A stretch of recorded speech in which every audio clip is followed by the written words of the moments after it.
Olá, vamos para mais uma aula de xadrez, e a aula de xadrez de hoje é com a tática que a gente chama de garfo. O garfo no jogo de xadrez é quando eu ataco duas peças ao mesmo tempo. Por exemplo, quando eu jogo o cavalo aqui, ó, nessa casa E7, eu estarei atacando o rei e a dama ao mesmo tempo. Ele não consegue salvar as duas peças. A única peça que não move, que a dama não consegue imitar, né, é esse movimento do L do cavalo. Não consegue mover igual a ele. Ele será obrigado a salvar o rei, e assim ele perde uma dama, dá uma vantagenzinha interessante aí pra gente. Beleza. Vamos ver mais um garfo usando o cavalo. Por exemplo, aqui eu posso sacrificar a minha dama, dando um cheque aqui no canto, e o rei vai ser obrigado a capturar essa minha dama, correto? Quando ele captura a dama, ele fica na posição perfeita para eu aplicar o garfo, atacando a dama dele e atacando o rei ao mesmo tempo, ganhando primeiro uma torre e depois ganhando uma dama, ok? Muito tranquilo, ainda posso capturar um peãozinho aqui depois, o caminho aqui para as brancas está bem interessante. Não é só o cavalo que pode fazer um garfo. Por exemplo, aqui eu tenho uma torre protegendo atrás e eu posso atacar com o peão, atacando bispo e cavalo ao mesmo tempo. Se ele capturar de bispo, eu tomo. E se ele tentar fazer essa loucura aqui também, não adianta nada, eu capturo do mesmo jeito. Beleza? Mais um exemplo de garfo usando o peão. Eu posso atacar de peão aqui no centro, em D5, atacando o cavalo e o bispo ao mesmo tempo. Se ele salva o bispo, captura um cavalo, vale a pena, ganhei 3 pontos, perdi só um pontinho, ok? Agora, um exemplo de garfo de torre. Eu posso jogar a torre aqui em D6, atacando o rei e o bispo ao mesmo tempo. Ele vai ter que salvar o rei, porque o rei está em perigo, e eu capturo um bispo. Ganhei uma pecinha grátis. Posso fazer também um garfo de bispo, atacando o rei e a torre ao mesmo tempo, jogando aqui em C5. Ele salva o rei, perde a torre. Posso fazer também um garfo de dama. Por exemplo, jogando aqui, eu ataco o rei e a torre ao mesmo tempo, né? Se eu atacasse só o cavalo, não ia ser tão efetivo. Mas consigo uma vantagem bem interessante aqui. Uma forma também disso acontecer é fazendo um ataque duplo, né? Fazendo um ataque a duas coisas ao mesmo tempo. Por exemplo, que eu posso jogar primeiro o cavalo atacando a torre, ele vai ter que salvar a torre e ameaça o garfo na jogada seguinte. Então eu vou ganhar alguma coisa de todo jeito. Ele não consegue trazer a torre para proteger essa casa que eu vou atacar. Então quando ele salva de um lado, ele perde do outro. Mais um exemplo de ataque duplo pode ser encontrado nessa posição aqui, ó. Você pensa, beleza, eu tenho aqui a torre, tenho o bispo aqui, tenho o cavalo também pensando em algum ataque por aqui, e eu tenho a dama aqui centralizada. E aí você tem que pensar, poxa, como é que eu vou orquestrar um ataque nessa posição? Você pode pausar, pensar no desafio e, né, ficar à vontade para tentar resolver. Por exemplo, se eu começar, sei lá, tentando sacrificar um cavalo aqui no centro. Só sacrifiquei o cavalo no centro, ele capturou, mas eu não tenho capturas aqui à vista. Eu não posso só capturar aqui porque eu vou perder minha dama. Depois eu posso até tentar atacar de torre, não vai dar certo, né? Não funciona. Mas, se eu pensar em trazer o cavalo para H6, aqui no canto, ó, vou estar ameaçando um mate de dama, porque o cavalo protege aqui, ó, em F7. Então, ele é obrigado a fazer alguma coisa para defender esse mate aqui na casa F7. E a única jogada que ele tem agora para defender esse mate em F7 é jogando dama em C4, que perde a dama. Né? Então, um ataque duplo, às vezes, pode ser você ameaçando um mate, ok? Ao invés de você só ameaçar duas peças ao mesmo tempo. Você ameaça uma posição de mate ali e ele tem que tentar se defender de alguma maneira que às vezes perde, né? Perde uma peça. E agora começa nos desafios, né, que o Lichess propõe pra gente. Aqui ele fala que é uma posição vencedora em 3 jogadas para as peças pretas. Então você pode pausar, pensar nas jogadas que você quer, que você faria, e aí a gente vê a resposta. Se eu ameaçar mate com o cavalo H3, né, ele foge, e quando eu atacar aqui não vai dar certo, né? Ele vai conseguir escapar, ok? Agora, se eu jogar a dama em G1, cheque, ele vai ter que capturar minha dama, correto? E agora eu consigo fazer um garfo ganhando o bispo dele e ganhando a dama logo em seguida. Bem mais interessante, certo? Vamos lá.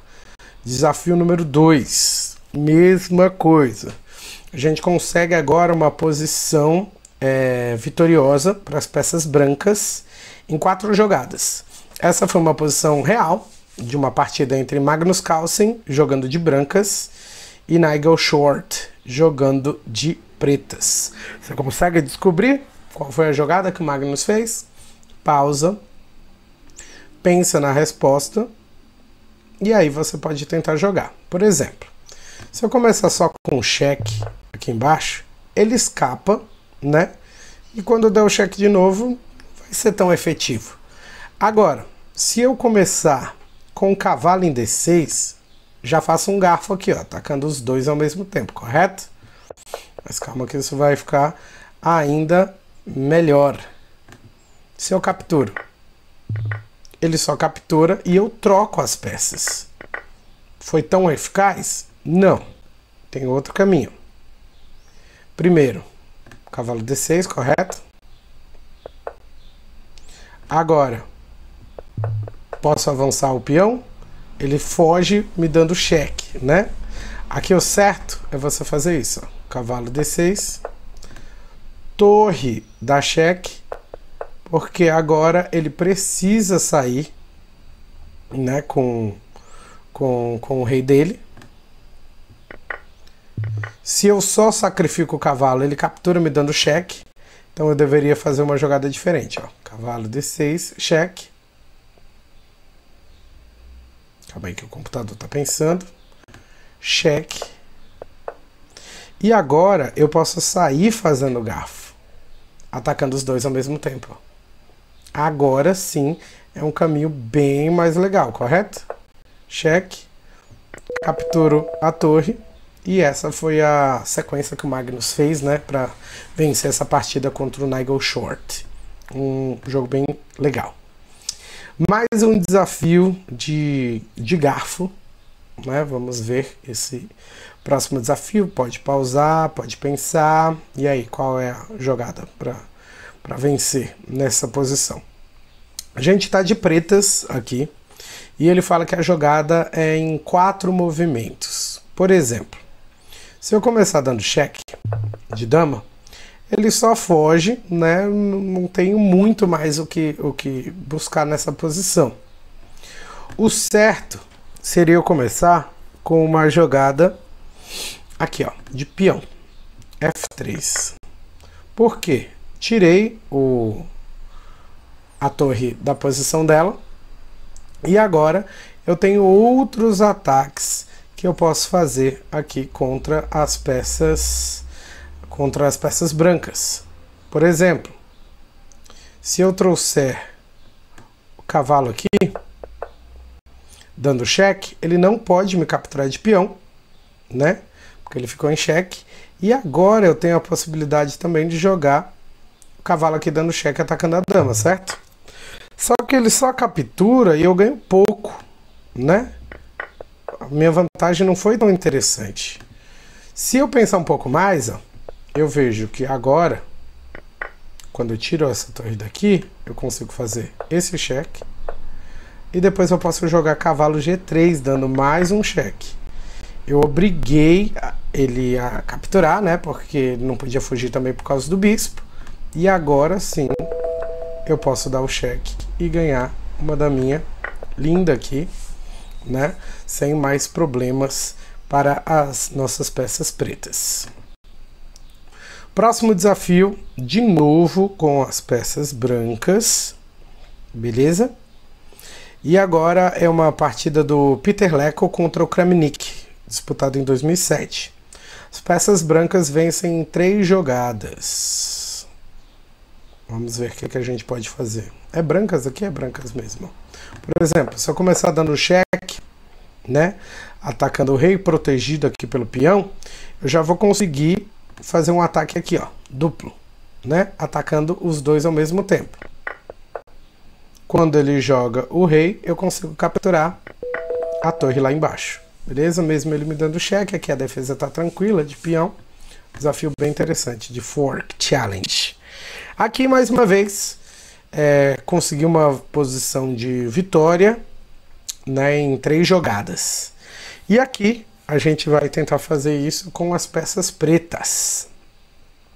As peças pretas têm uma vantagem interessante aqui de posição, e a gente tem que tentar aproveitar essa vantagem, por assim dizer. Então beleza, vamos lá. O que a gente pode fazer aqui? Pensar, né, em posição de ataque para poder começar. A gente tem um bispo nessa diagonal aqui na frente, né, do rei adversário. A gente podia pensar em tentar preparar um mate, mas aqui, ó, ele tem uma dama aqui preparada para capturar a nossa dama. Isso daqui não vai funcionar. Então, onde eu posso jogar essa dama aqui, que vai ser um ataque mais interessante? Eu vou jogar a dama em E6, sacrificando a dama. Por quê? Quando eu jogo a dama em E6, eu estou ameaçando a entrada da dama aqui em H3, né? Quando eu ameaço essa entrada da dama em H3, ele não podia simplesmente capturar a minha dama, porque eu ia dar mate lá em cima, ó. Primeiro com a torre, dando cheque, né? E quando ele fugisse, eu jogaria a dama lá, a torre aqui, ó, lá em H1. Ia sair checkmate, né? Esse tema de mate a gente já viu. A gente ia aproveitar o ataque de torre e o ataque de bispo para fazer um mate ali no cantinho. Então ele não consegue, né, capturar a minha dama. Então ele joga dama protegendo a torre dele, beleza? O que a gente pode fazer aqui para continuar esse ataque? Vamos tentar entrar em H6. A gente perde o nosso bispo, né? Só que agora tem uma jogada interessante aí para você buscar, que é quando ele captura aqui para não tomar o mate. Eu consigo a dama dele, né? E a minha posição está muito melhor do que a posição dele. Mais 2 desafios de garfo, vamos lá. Esse desafio aqui é para as peças pretas e é de uma partida do Viktor Korchnoi contra o John Nunn, de 1988. Pensa então aí para as peças pretas, como a gente vai conseguir uma posição vencedora em 3 jogadas, em 3 lances. Né? A gente tem um cavalo aqui atacando pelo centro, ou ele está no canto, mas consegue atacar pelo centro. Tem uma torre aqui, tem uma dama aqui com a possibilidade de entrada também em A5. E aí eu posso pensar no que eu posso fazer aqui para, né, começar a tentar quebrar a estrutura das peças brancas, tentar invadir aqui de alguma maneira. Se eu jogar um peão, por exemplo, tentando atacar o cavalo aqui, não vai funcionar, porque ele consegue se proteger rápido com o peão aqui no centro. Então beleza, identifiquei que esse peão aqui ele é um problema. Se eu capturar esse peão, por exemplo, se eu capturar esse peão com o meu cavalo, ele captura de dama, certo? E agora a gente tem a dama dele numa posição aqui, digamos assim, um pouco mais vulnerável, né? Se a gente só tentar avançar com o peão, esse peão aqui ele não vai funcionar, porque eu não estou atacando, né, ninguém. Ele vai conseguir entrar de bispo aqui, não vai funcionar tão bem. Eu preciso me vingar dessa captura aqui. E para eu me vingar dessa captura, eu preciso atacar o bispo e a dama ao mesmo tempo. E eu tenho o peão G5 para fazer esse trabalho. Atacando os dois ao mesmo tempo, Agora eu consigo atacar o bispo dele, né? E consigo uma posição melhor aqui. Não é tão superior, né? Uma posição que dá 1 ponto, de acordo com o Stockfish, de vantagem, mas já é uma vantagem que a gente pode buscar, né? Todo ponto, de ponto em ponto a gente faz, né? Constrói a vitória da nossa partida. E esse é o último desafio. Esse vídeo vai ficar bem longo, né? Com vários desafios de garfo. E agora é para as peças brancas. Foi uma partida real também, entre a Judith Polgar e o Vitor Korchnoi. Você pode pausar, pode pensar e imagina qual é a sequência de ataques aí que eu posso usar para, né, conseguir vencer essa partida. Por exemplo, eu já sei que esse ataque aqui de peão pode ser interessante. Mas se ele só captura aqui, eu vou capturar aqui, ele captura, eu vou trocar tudo e não tem muito o que eu faça. Agora, e se eu começo capturando a defesa desse peão? Se eu começo capturando em G7, que aí eu obrigo, né, a torre a me capturar. Agora eu preparei um garfo top, né? Na verdade foi a Judith Polgar, né, que preparou. Ela toma de peão, atacando rei e torre ao mesmo tempo. Ele vai ser obrigado a salvar o rei, captura a torre dando cheque, ele captura o peão, e aí a vantagem aqui ficou com as peças brancas, né? Um desafio de garfo interessante, uma vantagem pequena também, novamente, mas é uma posição que certamente Korchnoi não encontrou de cara ali, deu essa oportunidade de ataque para a Judith Polgar.